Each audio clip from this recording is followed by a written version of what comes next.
Taylor Swift shocked the entire world by unexpectedly releasing her 8th studio album, Folklore, on July 24th. And prior to the music video release of Cardigan, Taylor Swift took part in an online Q&A where fans learned several things about the album, like the fact that she started writing the album in April but completed most of it during quarantine, and that no one really knew she was working on a new album, referring to it as her own secret from the world.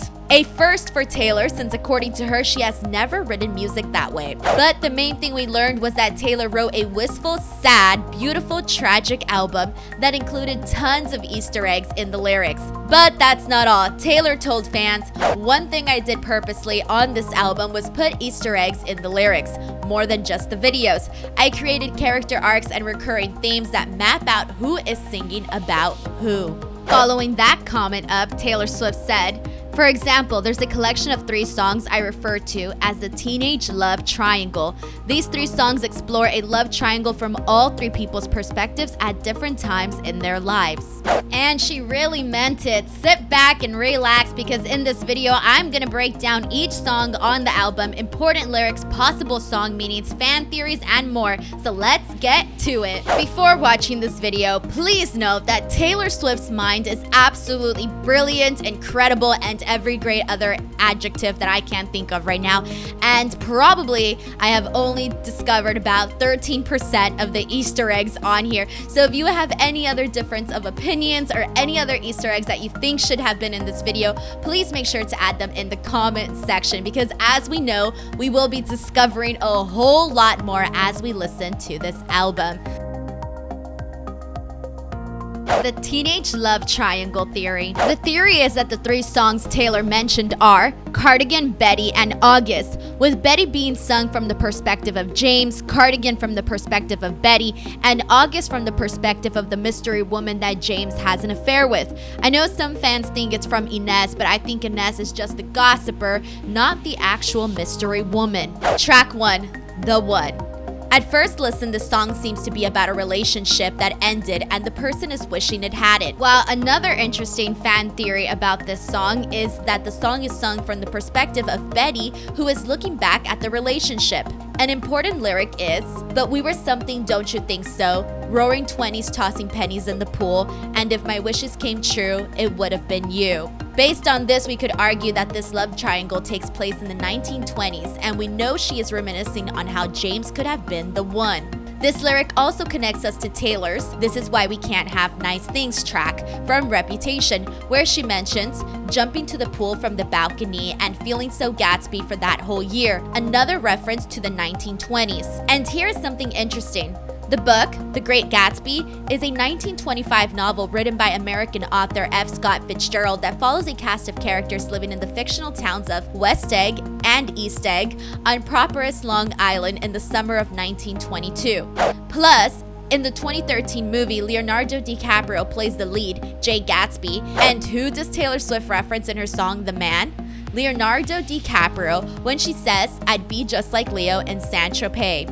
And if you remember, in The Great Gatsby, the lead, Daisy, is actually stuck in a love triangle between Tom and Jay. According to 123helpme.com, Daisy was in love with Gatsby, but she married Tom while he was away at war. Gatsby was left brokenhearted with a strong determination to win her back and prove that he was worthy of her. In this song, we also begin to see a lot of film references, a common theme throughout the Folklore album. Track 2, Cardigan. Taylor said Cardigan was about a lost romance and why young love is often fixed so permanently within our memories. The fan theory is that Cardigan is sung from the perspective of Betty. We know this could be Betty because in the song we hear, "Dancing in your Levi's, junk under a streetlight." And later, on the song titled Betty, we get, "Kissing in my car again, stopped at a streetlight." Another important line is, "A friend to all is a friend to none. Chase 2 girls, lose the one." To me, this symbolizes the lack of loyalty. You can't be friends with everyone without hurting someone. And the line, "lose the one," signifies that she believes she was the one, connecting to the opening song on the album. And we can assume that this song takes place 20 years after the Teenage Love Triangle, because on Taylor's post she said, a cardigan that still bears the scent of loss 20 years later.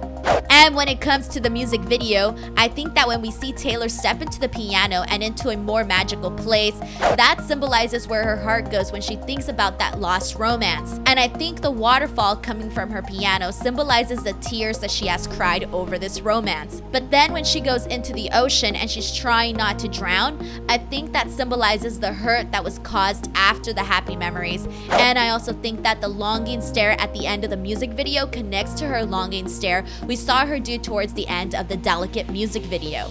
And the lyric, "You drew stars around my scars," can be a nod to her lyric from Lover. "With every guitar string scar on my hand, I take this magnetic force of a man to be my lover."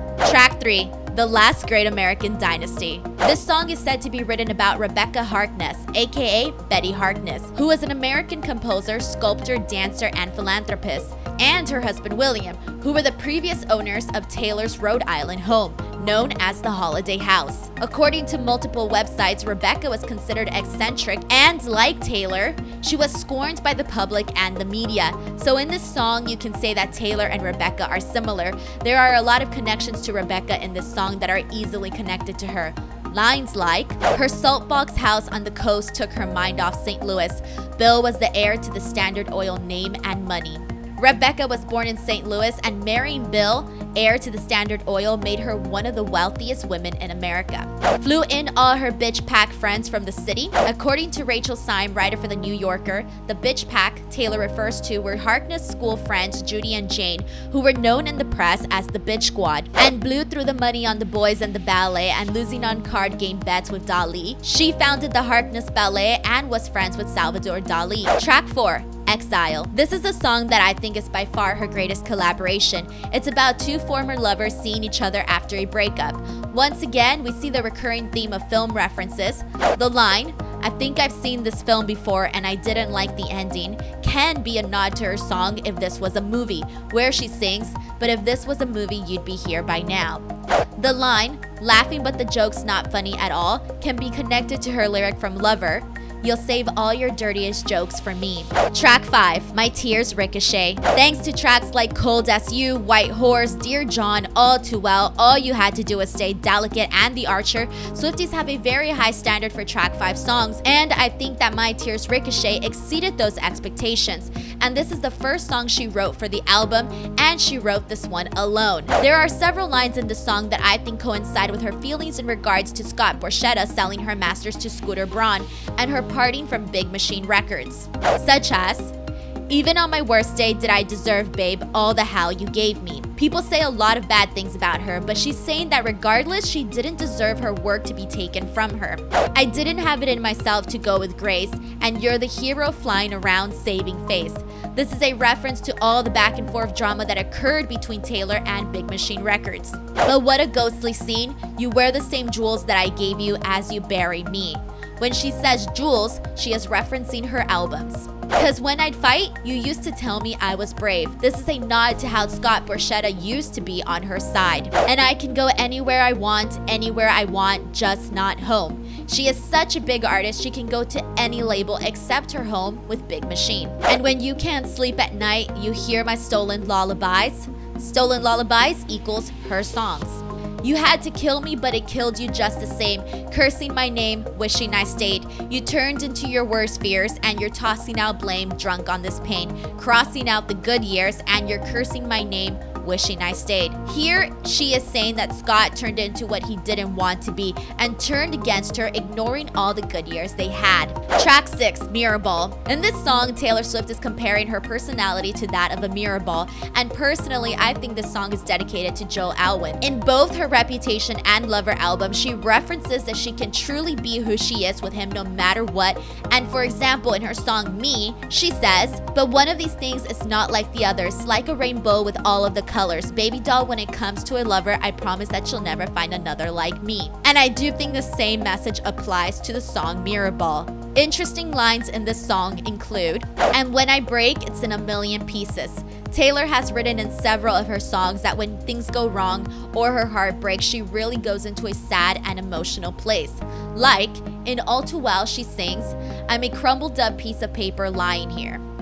And in The Archer, she says, all the king's horses, all the king's men couldn't put me together again. Another interesting line is, you are not like the regulars, the masquerade revelers, drunk as they watch my shattered edges glisten. This reminds me of her song Call It What You Want, where she says, my babies fly like a jet stream high above the whole scene, alluding to the fact that his personality and his morals are greater than the rest. And shattered edges glisten, she's referring to how they tried to break her, but she rose back up again. For example, she was broken, they tried to end her, but then she came out with Reputation, Lover, and now Folklore, she's glistening.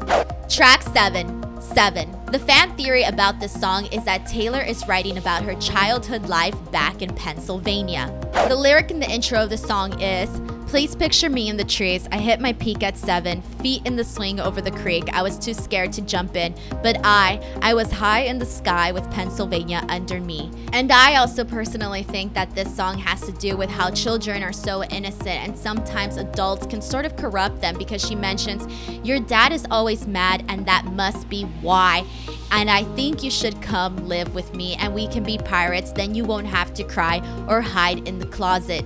I almost wonder if she's also writing about a young child who has sort of noticed their sexual identity and hasn't been able to come out to their parents, because she also says, cross my heart, won't tell no other, pack your dolls and a sweater, we'll move to India forever. So I think that could be a little nod to that as well. Track 8, August. The fan theory for this song is that this song is from the point of view of the woman James had the affair with. The lyrics that give this assumption are, whispers of are you sure, never have I ever before, but I can see us lost in the memory. August slipped away into a moment of time, cause it was never mine. Then when Taylor sings, and I can see us twisted in bed sheets, this connects to her last track on Lover, Daylight, when she sings, I can still see it all in my mind, all of you, all of me, intertwined.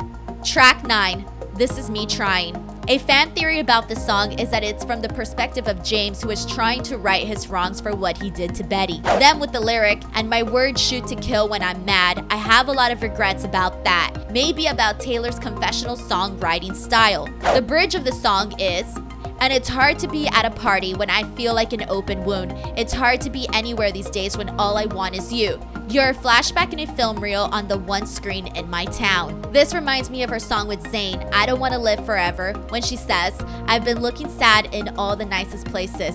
And it's just a cruel existence, like there's no hoping at all. I also think that the line, I had the shiniest wheels, now they're rusting, is about how the old Taylor used to be this perfect pop star, happy and this good girl persona, but now she has changed with all that she has lived through. Track 10, Illicit Affairs. I personally think that because Taylor and Joe kept their relationship secret at the start, and Taylor has described the feeling of wanting, anticipating, and sneaking around in previous songs found in both Reputation and Lover, that this song falls underneath that category. Hood over your head, keep your eyes down, falls in line with Call It What You Want's lyric, walking with his head down, I'm the one he's walking to. You showed me colors you know I can't see with anyone else. She often references Joe to be the color blue in several songs. And in Daylight, she says, I once believed love would be black and white, but it's golden. And she sings, I once believed love would be burning red, but it's golden. And in Dancing with Our Hands Tied, she sings, deep blue, but you painted me golden. And in the outro of this song, she says, and you know damn well, for you, I would ruin myself a million little times. I think this symbolizes that she's willing to risk what she has for the person she loves. In her song, Don't Blame Me, she alludes to this a lot with lyrics like, for you, I would cross the line, I would waste my time, I would lose my mind. Plus this lyric, and baby, for you, I would fall from grace. Track 11. Invisible String. I think that this song is about how even though Taylor went through a lot of heartbreaks until she found the one, that through it all, she was always meant for Joe, and he was always meant for her. A string that pulled me out of all the wrong arms right into that dive bar. In Delicate, she sings, dive bar on the east side, where you at? One single thread of gold tied me to you. As we mentioned earlier, she tends to refer to their love as golden. Cold was the steel of my axe to grind for the boys who broke my heart. now I send their babies presents. This is in regards to how she wrote about her breakups in songs. Hell was the journey, but it brought me heaven. This lyric reminds me of the entire Reputation album. Here she's referring to all the drama she went through that made her disappear, and in her darkest time she found the love she had been wanting and writing about for years. Gave Me the Blues and then Purple Pink Skies also connects to several lyrics where she uses colors and can also be a connection to her 7th studio album Lover. Track 12, Mad Woman. Mad Woman is all about her public battles with Scott Borchetta, Scooter Braun, Kanye West, and their wives. What did you think I'd say to that? It's about her reaction to Scott selling her masters to Scooter. They strike to kill and you know I will. From her Look What You Made Me Do song, we know that the old Taylor is dead, and this lyric is a nod to her new self. What do you sing on your drive home? Do you see my face in the neighbor's lawn? Does she smile or does she mouth fuck you forever? I think this is about the fact that Taylor is everywhere. She is such a big star, and I also think that with this lyric, Taylor is a representation of all women. Every time you call me crazy, I get more crazy. What about that? And when you say I seem angry, I get more angry. Taylor has always been criticized throughout her whole career, and she always gets her revenge or does something about it, and I think these lyrics connect to that idea. No one likes a mad woman, you made her like that, and you'll poke that bear till her claws come out. She's basically saying that they did her wrong, and that's the reason why she's upset. And that's why she started fighting back instead of letting people stab her in the back. My cannons all firing at your yacht. Pictures of Scooter Braun and his yacht were circulating for a while. And women like hunting witches too, doing your dirtiest work for you. It's obvious that wanting me dead has really brought you two together. Scooter Braun's wife and Kim Kardashian have both voiced their opinions against Taylor in defense for their husbands. So this is Taylor basically saying that they should have been mad too, given that they are women. But the fact that they defended their husbands makes them just like them, hence bringing them together because they both wanted to destroy Taylor and her reputation. Does your dirtiest work for you, I think, falls closer to what Kim did by editing those videos of Taylor and Kanye on the phone. And you find something to wrap your noose around. I think this is about how no matter what Taylor Swift does, people always try to find a way to try and bring her down. Cause you took everything from me, watching you climb over people like me. Scott, Scooter, and Kanye have taken something from Taylor. Kanye tried taking her reputation, and Scooter and Scott took her masters. And when she says people like me, she's referring to other musicians who lose their work the way she did. The Master of Spin has a couple side flings good wives always know. I personally think that Taylor is letting us in on some deep-rooted secrets about these people. She should be mad, should be scathing like me. This is Taylor basically saying that because they are women, they should know all the hell women have to go through, but instead they choose to stay quiet. Track 13, Epiphany. Taylor alluded to the fact that this song was inspired by her grandfather Dean, who landed in Guadalcanal in 1942. Based on the lyrics, one can suggest that this song is about finding peace within all the madness, especially right now with everything going on in the world. Track 14, Betty. The fan theory in regards to the song is that this song is from the perspective of James and how he has discovered that Betty found out about his affair. I was walking home on broken cobblestones just thinking of you when she pulled up like a figment of my worst intentions. She said, James, get in, let's drive. Those days turned into nights, slept next to her, but I dreamt of you all summer long. This lyric ties to the line, High Heels on Cobblestones from Cardigan, and the lines from August, but do you remember when I pulled up and said, get in the car, and then canceled my plans just in case you'd call, back when I was living for the hope of it all, meet me behind the mall. Stopped at a streetlight can refer to the actions we heard in Cardigan, dancing in your Levi's, drunk under a streetlight. A theory about this song and the names chosen are that they are the names of Blake Lively and Ryan Reynolds' children, Inez and James. So some people think that Taylor has revealed their third child's name and that it might be Betty. Plus, as a reminder, James is the voice that you hear in the song Gorgeous. But then there's also this clip from Friends that has some people thinking it might have inspired this love triangle. This is a song about a love triangle between three people that I made up. There was a girl, we'll call her Betty. Track 15, Peace. I think the song is also directed at Jo and about how her life is so crazy and they may never have peace because of how famous she is. Would it be enough if I could never give you peace? This lyric ties heavily to The Archer when she says things like, "Who could ever leave me, darling, but who could stay? All these people think love's for show, but I would die for you in secret." Taylor was slut-shamed early in her career and that carried on with her for years. And to this day, still so many people like to speak of her in that manner. And here I think she's talking about that. This also reminds me of her song Endgame when she sings, "I know what they all say, I know what they all say, but I ain't trying to play." But there's robbers to the east, clowns to the west. This is her referencing the people that are always trying to mess with her. Kanye, a clown to the west, and the robbers in the east being Scooter and Scott. Track 16, Hoax. This also feels like a breakup song. We know Taylor loves to write breakup songs, which is what she said before performing Death by a Thousand Cuts. We hear the mention of the color blue again. Don't want no other shade of blue but you. No other sadness in the world would do. You know I left a part of me back in New York. You knew the hero died, so what's the movie for? She has sung a lot about New York in several songs, and the hero she's referring to is the person she ended the relationship with. You knew it still hurts underneath my scars from when they pulled me apart. Here she is saying that only he knows what she's really gone through. My kingdom come undone. Taylor has referenced this kingdom a lot throughout Reputation. Okay, so there was a lot to unravel here. As you know, Taylor's songs can have several meanings and can mean different things to different people.